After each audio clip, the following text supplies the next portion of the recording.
पाहिली तर लक्षात येतं क्राईम रिपोर्ट द्यायचा ना की ही सगळी काय नेमकी घटना आहे आणि हा व्यक्ती वर जाऊन बसलेला आहे।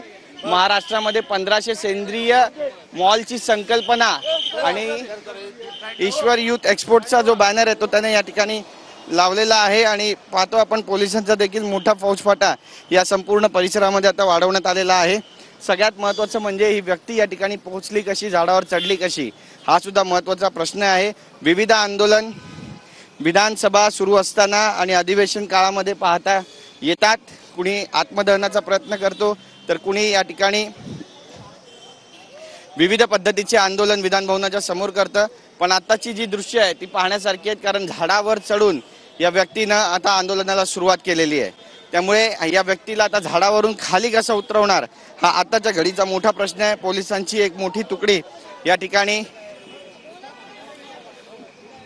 उपस्थित आहे आणि पोलिसांपुढे या व्यक्तीला नेमकं आता कसं खाली उतरवायचं हा आताच्या घडीचा सगळ्यात मोठा प्रश्न आहे। ही सगळी दृश्य आपण या ठिकाणची पाहतोय। पोलीस झाडावर चढलेल्या या व्यक्तीला खाली उतरवण्याचा प्रयत्न करताय। वडाचं मोठं झाड आहे विधान भवनासमोर आपण पाहतोय, विधान भवन आहे। या ठिकाणी माझा कॅमेरामॅन योगेश गुरवला देखील सांगेल की इथे विधान भवन आहे आणि विधान भवनाच्या अगदी समोर असलेल्या या झाडावर ही व्यक्ती चढलेली आहे। आज अधिवेशनाचा शेवटचा दिवस आहे आणि अगदी शेवटच्या दिवशी हा व्यक्ती या झाडावर चढलेला आहे। त्यामुळे या व्यक्तीला नेमकं आता खाली कसं उतरवणार हा आताच्या घडीचा सगळ्यात मोठा प्रश्न आहे।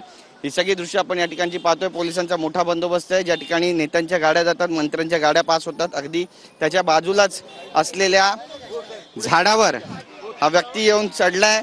नेमक्या त्याच्या काय मागण्या आहेत हे देखील पाहणं तितकंच महत्त्वाचं ठरणार आहे। पण ही व्यक्ती आता नेमकी खाली कधी उतरणार, कशा पद्धतीने हिला उतरवलं जाणार हे पाहणं सुद्धा तितकंच महत्त्वाचं आहे। ही सगळी दृश्य आपण या ठिकाणची पाहतोय की एक व्यक्ती या ठिकाणी चढलेली आहे आणि जवळपास 20 ते 25 फूट इतकी उंची या झाडाची आहे आणि त्या तेवढ्या उंचीच्या झाडावर ही व्यक्ती जाऊन बसलेली आहे आणि तिला खाली उतरवण्याचा आता प्रयत्न पोलिसांकडून केला जातोय। ही व्यक्ती नेमकी कशासाठी चढली आहे हे पाहणं सुद्धा तितकंच महत्त्वाचं ठरणार आहे। सगळ्यात महत्त्वाचं म्हणजे एक्सपोर्टचा एक बॅनर त्याच्या हातामध्ये आहे आणि संपूर्ण महाराष्ट्रामध्ये एक्सपोर्ट मॉलची जी संकल्पना आहे त्या संदर्भातलं आंदोलन ही व्यक्ती करते। गेल्या अनेक दिवसांपासून त्याचा पाठपुरावा देखील करत असल्याची मागणी होते। कुठल्या खात्यासंदर्भातलं हे सगळं प्रकरण आहे हे सुद्धा पाहणं